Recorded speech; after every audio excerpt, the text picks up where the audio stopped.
A dear friend of mine lost her husband earlier this year, so naturally, we've been spending a lot of time together. We love reading, just the two of us sitting for hours. But we almost never read the same books. I'm usually buried in nonfiction or children's literature, and she's all about mysteries. Big, twisty, murdery mysteries. For months, my friend has been trying to get me to finally pick up one of her favorite Ian Rutledge books. She loves the series, and honestly, she's been on me about it for ages.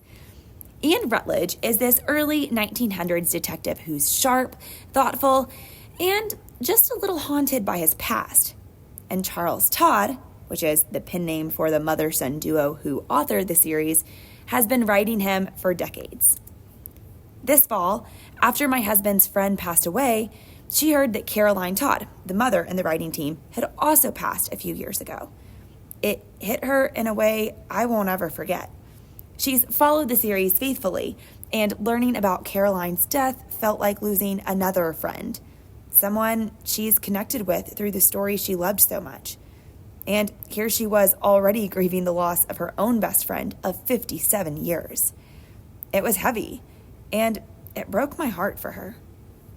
So, this Christmas, when a brand new Rutledge story came out, the first one Charles Todd has written alone, my friend was over the moon. She read it and told me, "Shannon, this one is different. Nobody dies, and there's a happy ending. You need to read it." I was skeptical because happy ending mysteries aren't exactly her norm, but I decided to give it a try anyway. And wow, was I in for a treat. The story is set in early 1900s England, and while I hadn't experienced the classic Rutledge charm before, reading this book felt like being invited into my friend's world. Her favorite stories, her beloved characters. It was so special to me to get to know and enjoy that part of her world. I can see exactly why she loves it. The formal British dialect, the incredibly detailed settings that place you directly at the scene, in your mind's eye, of course. The thoughtful, character-driven mystery. I can also imagine how magical this must be for her, transported from her chair in spite of her poor sight and hearing, fully immersed in a world that she loves. Even though there are dozens of Rutledge books, this was my first, and I had no trouble following along. There are a few subplot threads and background details that nod to earlier stories, but nothing that left me lost or confused. I fully enjoyed the mystery, the characters, and the atmosphere without feeling like I'd missed something important. There are so many little things that make this book special, but a few really stand out. First, the writing is beautifully atmospheric. Charles Todd paints early 1900s England with such detail that you can see it, hear it, and almost feel it around you. The formal British dialect, the richly described streets and rooms, the subtle little touches. All of it makes the world come alive. The mystery itself is gentle, but still engaging. I'll be honest, this story starts off slowly, almost like molasses. But that's not necessarily a bad thing, especially at this time of year when we're all craving a chance to slow down and breathe.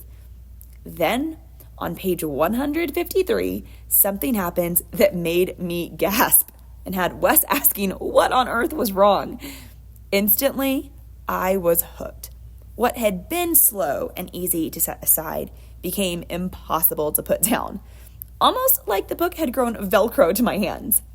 My sweet husband showed the patience of a saint as he tried to get me moving toward the car for a holiday gathering. But I just couldn't pause. It became that kind of page turner, completely absorbing, impossible to step away from. Beyond the pacing, I loved seeing Charles Todd's steady voice shine through during this time of transition. Writing alone after his mother's passing couldn't have been easy. But the storytelling feels assured, warm, and full of heart.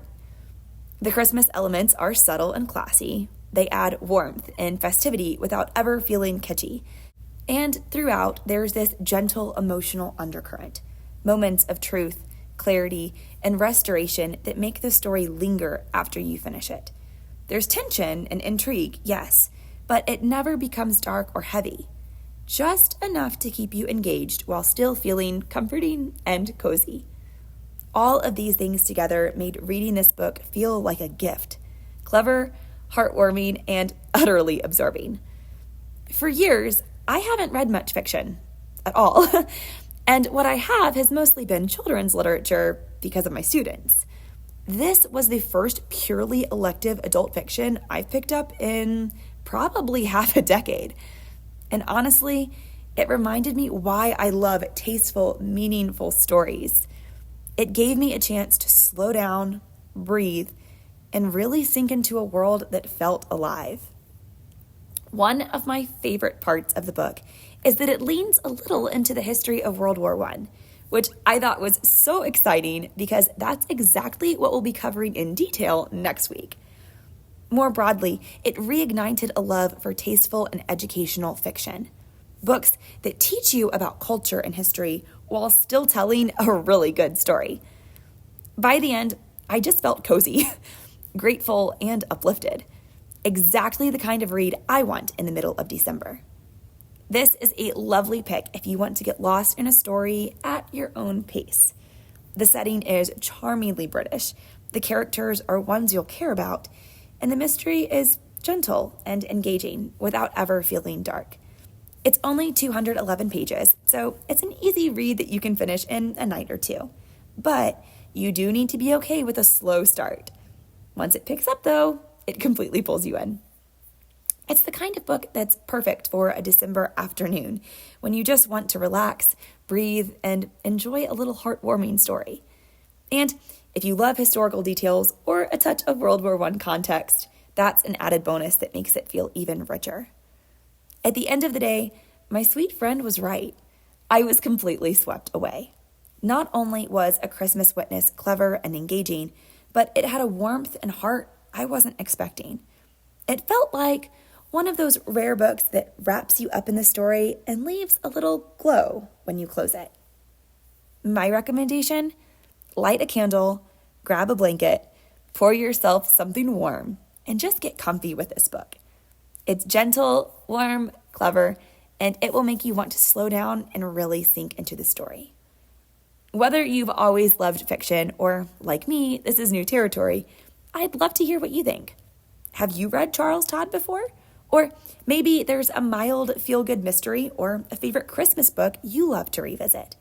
I'd thoroughly enjoy hearing about your book adventures and am always open to recommendations. That's all for now. Take care, stay curious, and I'll see you next time.